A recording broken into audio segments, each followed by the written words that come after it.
Stock মার্কেটের একটা common nature হলো মার্কেট আপস অ্যান্ড ডাউন হওয়া। আপস মার্কেট সবার দেখতে ভালো লাগে, কিন্তু ডাউন মার্কেটে অনেকে টাকা তুলে ফেলে অথবা এসআইপি বন্ধ করে দেয়। তো আমি আপনাদের স্লাইডে দেখাবো যে বহুবার মার্কেট ডাউন হওয়া সত্ত্বেও কিভাবে ওপরে গেছে। তো 2001 সালে 9 নভেম্বর ইউএসএতে যখন অ্যাটাক করে তখন প্রায় 50% মার্কেট পড়ে যায়। আবার 27 মাসের মধ্যে 113% রিকভারি করে ফেলে।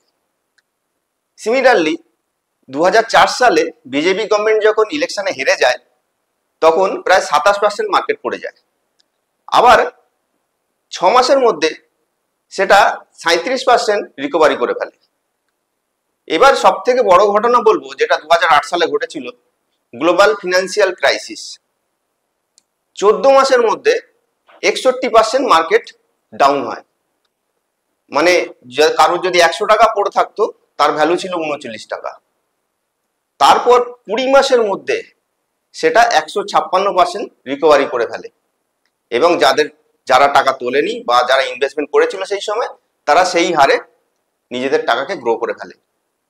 রিসেন্ট সবার এটা জানা কথা, 2020 সালে যখন করোনা এসেছিল তখন 4 মাসের মধ্যে কিভাবে মার্কেট পড়েছিল আমরা সবাই জানি। 40% মার্কেট ডাউন হয়ে গেছিল এবং সেখানে 12,000-এর নিফটি 7,400 নিফটিতে দাঁড়ায়।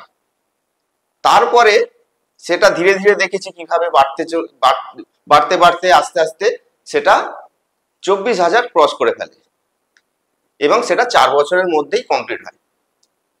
তো আমি আপনাদের উদ্দেশ্যে একটাই কথা বলবো, এই মার্কেটের যে একটা মন্ত্র সেটা যদি আপনাদের নিজেদের মাথায় রেখে দিতে পারেন তাহলে আপনাদের ইনভেস্টমেন্ট কখনোই হারাবেন না।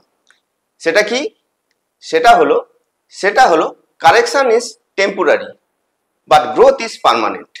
So don't worry if the market falls. যখনই আপনার সামনে এরকম কোনো ঘটনা ঘটবে বুঝবেন আপনার কাছে অপরচুনিটি আছে। আপনি চোখ বন্ধ করে ইনভেস্টমেন্ট করতে পারেন, এতে আপনার যে ইনভেস্টমেন্টটা আরো অনেক বেশি বেশি গ্রো করবে। Thank you. Mutual fund investments are subject to market risk. Please read the offer document carefully before investing.